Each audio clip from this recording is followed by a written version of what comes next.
ایک سوال یہ بھی پیدا ہوتا ہے کہ جب آپ حرم شریف میں داخل ہوتے ہیں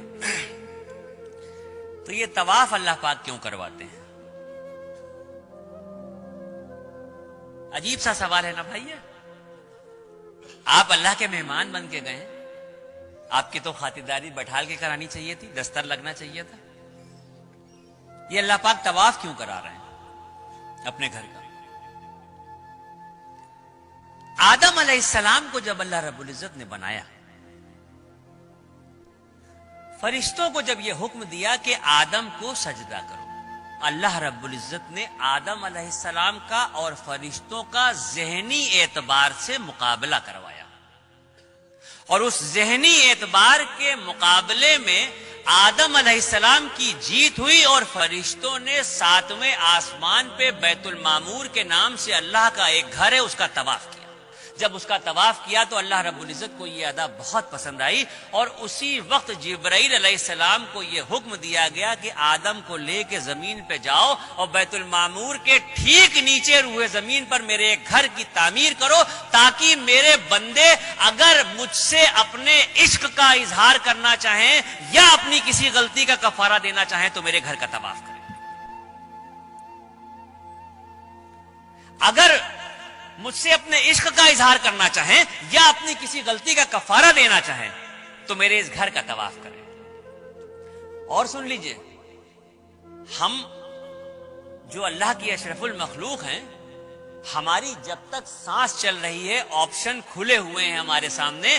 ہم زندگی میں جتنی بار چاہیں مکہ شریف جائیں، جتنی بار چاہیں حرم شریف جائیں، اور جتنا چاہیں اتنا طواف کریں. لیکن وہ جو بیت المعمور کے نام سے اللہ کا گھر ہے جس کے فرشتے صرف طواف کرتے ہیں، تو 70,000 فرشتے روز اس گھر کا طواف کرتے ہیں، اور ایک بار جو فرشتہ طواف کر رہا ہے قیامت تک اس کا دوبارہ نمبر نہیں آئے گا.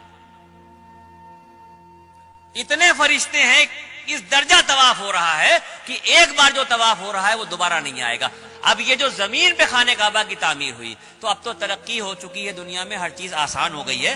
آپ گوگل پہ دیکھ سکتے ہیں، نقشہ اٹھا کے دیکھ سکتے ہیں، موبائل پہ دیکھ سکتے ہیں، کسی بھی طرح سے اگر آپ دیکھنا چاہیں آپ گوگل کے نقشے پہ جا کے دنیا کا نقشہ ڈالیے، اور دنیا کے نقشے پہ جب آپ دیکھیں گے تو پوری دنیا آپ کو گول دکھائی دے گی. یہ تو نقشے کے دیکھے بغیر بھی سب کو پتا ہے کہ دنیا گول ہے. اس دنیا کے گول کے بیچ میں جو سینٹر ہے، بالکل انچوں سے ناپ لیجئے، ایک ایک سوت کے حساب سے ناپ لیجئے، پوری جو گول دنیا ہے اس کے بیچ کا جو سینٹر ہے، اس گول سینٹر پہ یہ کعبۃ اللہ کی تعمیر ہوئی ہے. اب یہاں پر بات ختم نہیں ہوتی. یہ تو بات سمجھ میں آ گئی کہ دنیا گول ہے، اور دنیا گول ہے تو اس کے بیچ میں خانہ کعبہ ہے. یہ بات یہاں پہ ختم نہیں ہوتی. اگر سائنس یہ کہتی ہے، میں نہیں کہہ رہا ہوں، اگر سائنس یہ کہتی ہے کہ دنیا گول ہے اور گھوم رہی ہے، تو پھر میرا ایمان یہ کہتا ہے کہ مذہب و ملت کی پرواہ کیے بغیر اس دنیا کا ہر شخص کعبۃ اللہ کا طواف کر رہا ہے.